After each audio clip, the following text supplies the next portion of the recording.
हल्द्वानी जल रहा है। गुरुवार की शाम जब पुलिस अवैध कब्जा हटाने गई तो शायद उन्होंने ये नहीं सोचा था कि आज उन्हें पत्थर खाने पड़ेंगे। शायद ये उन्हें नहीं पता था कि उनका सिर फोड़ दिया जाएगा। शायद उन्हें ये नहीं पता था कि उनकी पसलियां तोड़ दी जाएंगी। दोस्तों, ऐसा क्यों है? जब भी पुलिस इस तरह की कार्रवाई करने जाती है तो अक्सर उन्हें हिंसा का सामना करना पड़ता है। ऐसा क्यों है कि उनके ऊपर पत्थर और पेट्रोल बम फेंके जाते हैं? ऐसा क्यों है कि सरकार को मजबूर होकर कठोर से कठोर कार्रवाई करनी पड़ती है? और ऐसा क्यों है कि ये लोग अपनी कानूनन लड़ाई हार जाने के बाद सड़क पर उतर जाते हैं, बम फेंकते हैं, गोलियां चलाते हैं, आम लोगों को क्षति पहुंचाते हैं, सरकारी संपत्ति को क्षति पहुंचाते हैं? आखिरकार आते कहां से है लोग और कहां से आ गए उत्तराखंड जैसे राज्य में, जिस राज्य को देवभूमि कहा जाता है? कहां से आ गए ये लोग और क्यों इन्होंने उपद्रव किया और कैसे हुई पूरी घटना? सिलसिलेवार ढंग से आपको एक एक समयबद्ध और क्रमबद्ध आपको समझाने की कोशिश करूंगा। और मैं कोई पत्रकार नहीं हूं, मैं आपकी आवाज हूं और आपकी आवाज को बुलंद करने का काम आप ही करेंगे और वो काम आप सब्सक्राइब करके कर सकते हैं। दोस्तों, गुरुवार दोपहर 3 बजे बनभूलपुर थाने के पास पुलिस की सभी टीम जमा हो जाती है। 4:23 पर अपनी फोर्स के साथ रवाना हो जाती है और 4:30 बजे के आसपास पुलिस मलिक के बगीचे पहुंच जाती। ये वही जगह है जहां पर अवैध मदरसा बनाया गया था जिसे पुलिस तोड़ने गई थी।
शूट एट साइट का ऑर्डर जारी कर दिया जाता है और कर्फ्यू भी लगा दिया जाता है। अभी तक शाम के 8 बज चुके थे।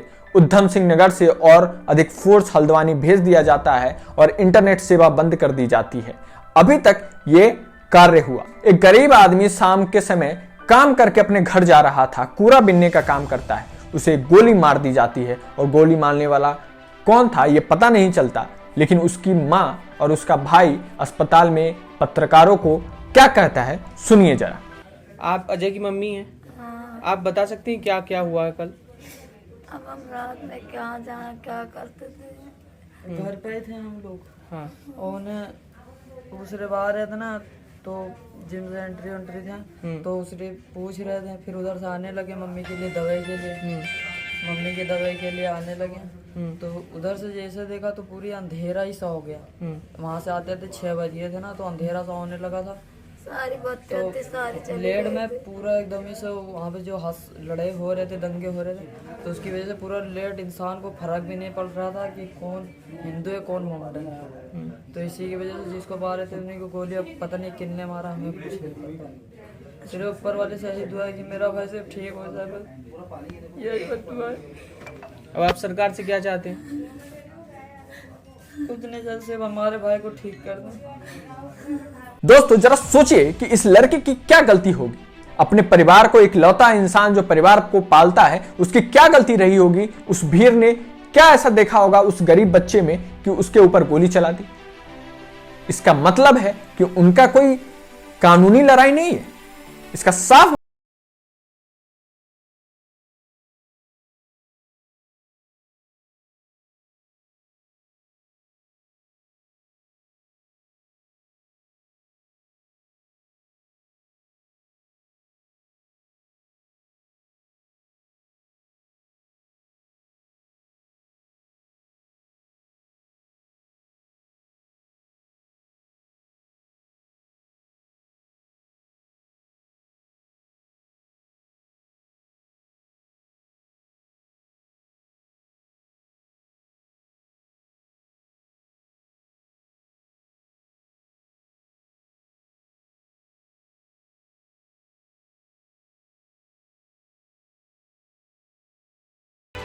कि हमने अपने नौजवानों को कंट्रोल किया हुआ है, अगर कंट्रोल से बाहर हो गए तो हुकूमत के लिए बड़ी दिक्कतें पेश आ जाएंगी। हुकूमत को हमारा इसमें साथ देना चाहिए। अगर हुकूमत दंगा और फसाद चाहती है तो हम तैयार हैं, न पुलिस की लाठी से डरते हैं न गोली से डरते हैं।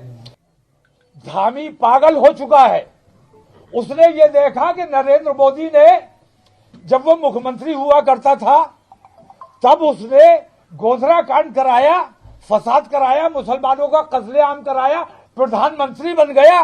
तो अब ये छोटे छोटे मेंढकियों ने भी पैर बढ़ाना शुरू किया है कि नरेंद्र मोदी प्रधानमंत्री बन गया तो हम भी मुसलमानों को सताएंगे, तो शायद हम भी प्रधानमंत्री बन जाएंगे। तो सुन लिया आपने।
हिंसा हुई दिल्ली में राइट में, देखिए किस तरह से हिंसा हुई।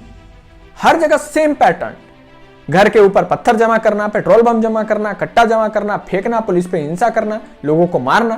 क्यों? ये दिखाना चाहते हैं कि अगर मेरे विरोध में अगर कुछ कानूनी कार्रवाई करोगे तो हम कानून से भी ऊपर हैं। हम सिर्फ एक ही चीज जानते हैं भाई, उस एक चीज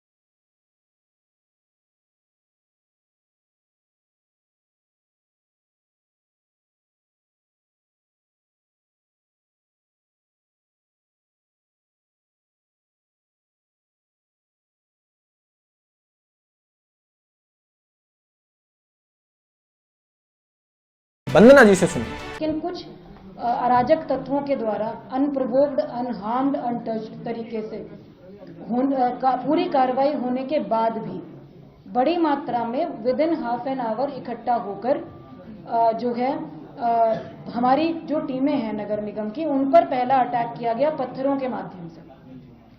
पत्थर बरसाने शुरू करे गए चारों तरफ, जो छतें हैं उनके माध्यम से। मैंने आपको 30 तारीख की फुटेज दिखाई, किसी छत पर कोई पत्थर नहीं था। तो जिस दौरान ये सारी विधिक प्रक्रिया चल रही थी, जब हम सुनवाई कर रहे थे, माननीय उच्च न्यायालय सुनवाई कर रहा था, तो छतों पर पत्थर उस दौरान इकट्ठे करे गए। इसका मतलब इट वाज प्लान्ड कि जिस दिन भी डिमोलिशन ड्राइव होगी, हम उस दिन इस तरह से फोर्सेस को अटैक करेंगे, इस तरह से